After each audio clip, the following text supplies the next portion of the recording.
Welcome, Nevlenites, to another great week here at Neveln Elementary School's Distance Learning. As always, we want to start our Neveln News with student celebrations and recognitions.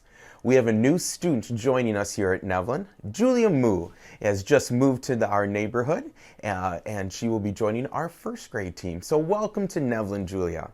We also have several birthdays this week. And you know what? I realized I forgot to mention two special birthdays last week in our Neveln News. So we'll start off with our birthdays from last week. We have Valeria Romero Rubio, happy birthday. Perla Lopez Gaspar, happy birthday.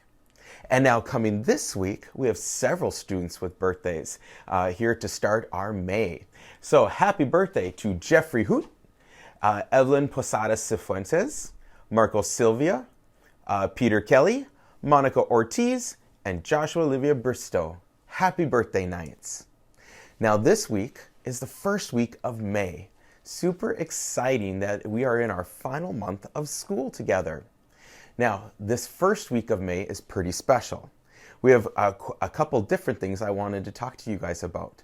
Today, May 4th, is a very important day for us because this is our final distribution day.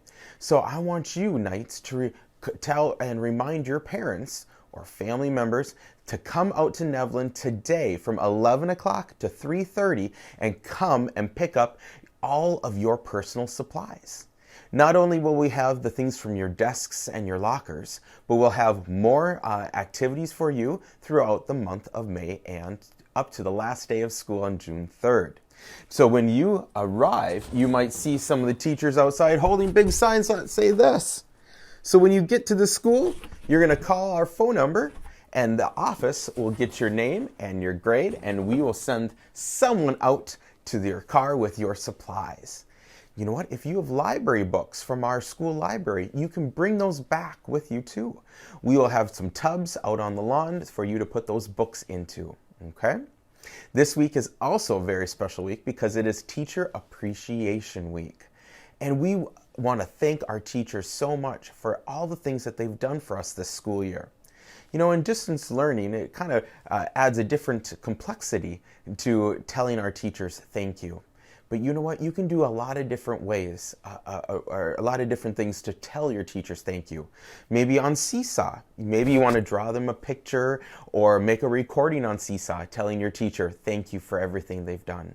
That's okay. When you're on the phone with them this week, make sure you tell them thank you and that you appreciate the things that you're doing or they're doing for you. You can also always write a little thank you card.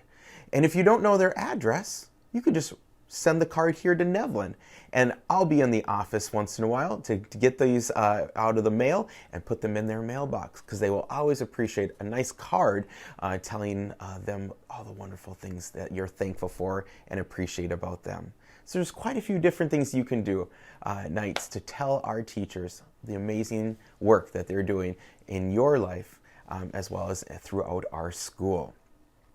In just a few moments, I'm going to talk to you guys about a home site activity that you can do with your parents or another adult.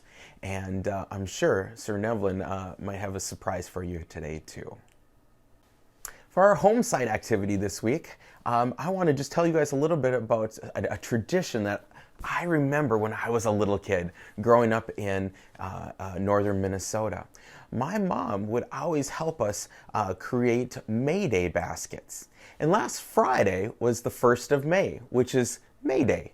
And one of our traditions was to always make little May Day baskets. And the basket that we would make is taking paper and weaving it together to make a little basket. And we would always put a little bit of some pieces of candy in the May Day basket. And then my mom would walk my sister and I around to our neighbors, and we would hang the little basket on the door and ring the doorbell. And if the neighbor would come out, we'd say, Happy May Day, and give them the little basket. But if they weren't home, we would just leave it on the door, ring their doorbell, and leave. And it was a wonderful little way to just say, it's springtime, we're excited to come out from the winter, and we're excited for May to arrive. And it was almost like a little treasure hunt.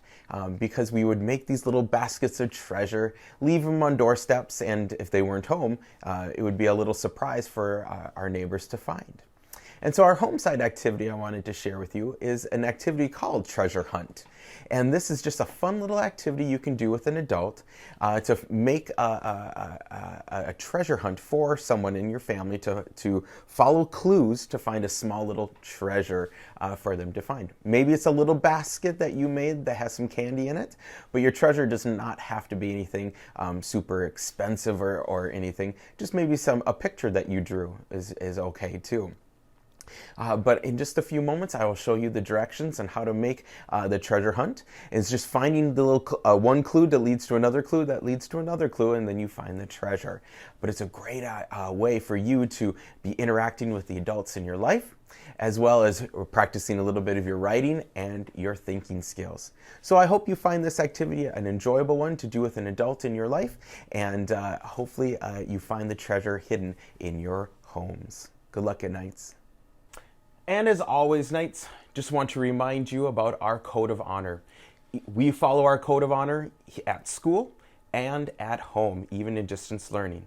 So, Knights, please remember to be respectful, to be responsible, and be safe. Be a Knight and do what's right.